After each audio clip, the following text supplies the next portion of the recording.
হয়তো আমার বিয়ে তোমার সঙ্গে হবে না, অন্য কারোর সাথে হবে, যাকে আমি চিনি না, জানি না। আমার অনিচ্ছা থাকার সত্ত্বেও সে আমার শরীরে স্পর্শ করবে। আমি চাইলেও তখন কিছু করতে পারবো না, কারণ এই শক্তিটা যে আমার আর থাকবে না। আমার অনেক ঘৃণা লাগবে, কারণ আমাকে অন্য কেউ ছোঁয়ার কথা ছিল। এইটা সে না, অন্য কেউ।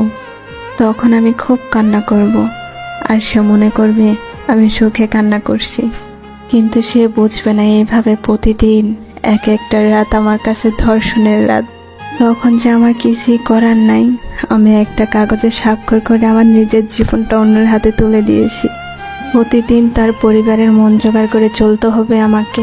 কিন্তু আমি তো তোমার পরিবার নিয়ে স্বপ্ন দেখেছিলাম, তোমার পরিবারের মানুষগুলোর মন জয় করে চলবো স্বপ্ন দেখেছিলাম। অথচ দেখো, আজ কিছুই হলো না। এক সময় এসবে আমি অভ্যস্ত হয়ে যাব, তারপরে হঠাৎ একদিন জানতে পারবে আমি মা হব। এইটা তো একটা নারীর জীবনে সবচেয়ে সুখের দিন। কিন্তু আসলে কি আমি ওই দিন সুখী হব? না, হব না। ওই দিন চিৎকার করে কাঁদতে ইচ্ছা করবে, কারণ এই বাচ্চাটা আমাদের ভালোবাসার চিহ্ন না। তারপরও তাকে এই দুনিয়াতে আনতে হবে, কারণ বাচ্চাটার তো কোনো দোষ নেই। ওর ভূমিকা ওর পরে, ওর মুখের দিকে তাকিয়ে সবকিছু মেনে নিতে হবে। একসময় তাকে বড় করা, স্কুলে নিয়ে যাওয়া, তাকে মানুষের মতো মানুষ বানাতে গিয়ে কখন যে 50 পেরিয়ে চুল পাকতে শুরু হয়ে যাবে বুঝতেই পারবো না। এর মাঝখানে তোমাকে অনেক মনে পড়বে, তখন লুকিয়ে লুকিয়ে অনেক কাঁদবো। তারপরে দিন শেষে দীর্ঘশ্বাস ফেলে আবার ব্যস্ত হয়ে যাব।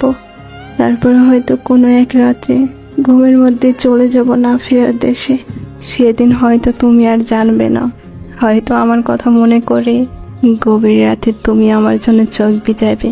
হয়তো ভিজাবে না, আর নয়তো ভিজাবে, কিন্তু আমার মনের কথাগুলো অবশ্যই থেকে যাবে। তারপরেও বলবো, ভালো থেকো, ভালো থেকো। আমাকে ছাড়াই কখনো আর বলা হবে না আমি তোমাকে ভীষণ ভালোবাসি, অনেক ভালোবাসি।